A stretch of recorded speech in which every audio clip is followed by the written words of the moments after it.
In 1962, a man arrived in a small town in southern France, carried on a stretcher. He was 23 years old, a soldier, and he had a cancer that had destroyed the bone in his hip to the point where doctors said he wouldn't survive more than a few months. The x-rays were shocking. Where there should have been bone, there was nothing. He had nothing left to lose. His friends took him to a grotto, a place where a spring of water had been discovered 100 years earlier by a 14-year-old illiterate girl. He bathed in that water. Then he returned to Italy. 1 month later, he went through new medical exams. The bone had completely regenerated. In 1976, a committee of doctors from 6 different countries reviewed all the reports, and they signed an official document stating that the cure was, and I quote, totally inexplicable in the light of current scientific knowledge. That man's name was Vittorio Micheli, and the name of that place is Lourdes. Today we're going deep into this story. Who was the girl who discovered the spring? What has science uncovered about that water? The cases of healing that, to this day, have no explanation, and the quiet fate of Bernadette, the woman who started it all and never asked for anything in return. Stay with me until the end, because what happened to Bernadette's body after her death will leave you speechless. If you're interested in mysteries of faith and history, subscribe to Sacred Rotes. Every week we explore places, people, and stories that challenge everything we think we know. To understand Lourdes, you need to understand who Bernadette Soubirous was. She was born in 1844 into a family that had once been relatively well off. But when she was 10 years old, everything collapsed. Her family ended up living in a single room of an abandoned prison cell known as Le Cachot, a damp, dark space where mold grew on the walls. Bernadette suffered from severe asthma. On cold days, she could barely breathe. Even within her own family, she was considered the least intelligent of the children.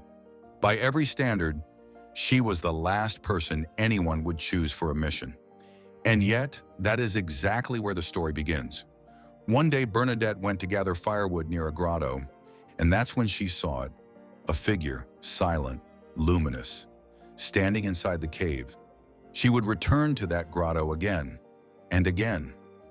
Over the course of 5 months, the apparitions happened 18 times. The police interrogated her. The local bishop told her to stop. The parish priest tested her in every possible way, trying to find a contradiction, a lie, or any sign of madness. But Bernadette never changed a single detail of her story. She never sought fame. She never asked for money. And then came the moment that changed everything. During the 9th apparition, the figure pointed to a spot in the ground and asked Bernadette to drink from the spring that was there. There was no spring. There was only mud. Bernadette knelt down and began digging with her bare hands. The crowd laughed. Some people cried out of embarrassment for her. And then, the water began to flow. At first, it was murky, thick, almost brown with mud. But within hours, it became clear. And in the days that followed, the first reports of healing began to emerge. But what comes next changes everything. During the 16th apparition, Bernadette asked the figure its name. There was a long pause, and then the answer came. I am the Immaculate Conception. Bernadette barely understood what that meant. She was a girl who could hardly write her own name. And yet, just 4 years earlier, Pope Pius IX had officially proclaimed the dogma of the Immaculate Conception, a complex theological term that even many priests didn't commonly use in everyday language. How could an illiterate girl from rural France possibly know that? That question has never been answered. You might be wondering, isn't this all just faith? Where does the evidence come in? This is where the story becomes even stranger. Since 1858, more than 7,000 people have reported unexplained healings in Lourdes. In 1883, the Lourdes Medical Bureau was created, a committee of doctors from different countries and different beliefs, including atheists and declared skeptics. Their purpose was simple: to investigate every case with scientific rigor. The criteria are brutal. The patient must have a documented diagnosis before visiting. The illness must be organic. The cure must be complete, instantaneous, and without any plausible medical explanation. Out of more than 7,000 reported cases over 160 years, only 70 have passed all the criteria. 70 cases in which medicine has said, we have no explanation. And this is where we return to Vittorio Micheli. The sarcoma he had is an extremely aggressive bone cancer. His x-rays showed that the hip bone had been completely consumed by the tumor. Bone gone. After bathing in Lourdes, the bone had fully regenerated. Structure, density, function, all normal. The medical report states that this kind of regeneration is biologically impossible. Not unlikely, impossible. And the water, science has analyzed it countless times. It is ordinary water. No special chemical properties. Nothing that can explain any therapeutic effect. The water does not heal, but something there does. If you're enjoying this story so far, hit the like button. It helps bring this story to more people. And comment the word Lourdes below. I want to know who made it this far. But what happened to Bernadette? You might imagine she lived surrounded by glory, treated like a saint during her lifetime. The opposite is true. For years, she continued to be questioned and tested by both church and government authorities. She always responded with the same calm simplicity. My mission was to tell what I saw. It is not my place to prove it. Bernadette never returned to the grotto. She never used her fame to gain money. At the age of 22, she entered a convent in Nevers, nearly 700 kilometers away from Lourdes. Far from everything. There, she lived a simple life as a nun. She worked as a nurse, cleaning wounds, caring for the sick. And she suffered. Her asthma worsened. Bone tuberculosis progressed. She spent her final years in constant pain. The woman who had been at the origin of a spring that healed thousands was never healed herself. Bernadette died on April 16, 1879. She was 35 years old. And this is where I need you to pay close attention.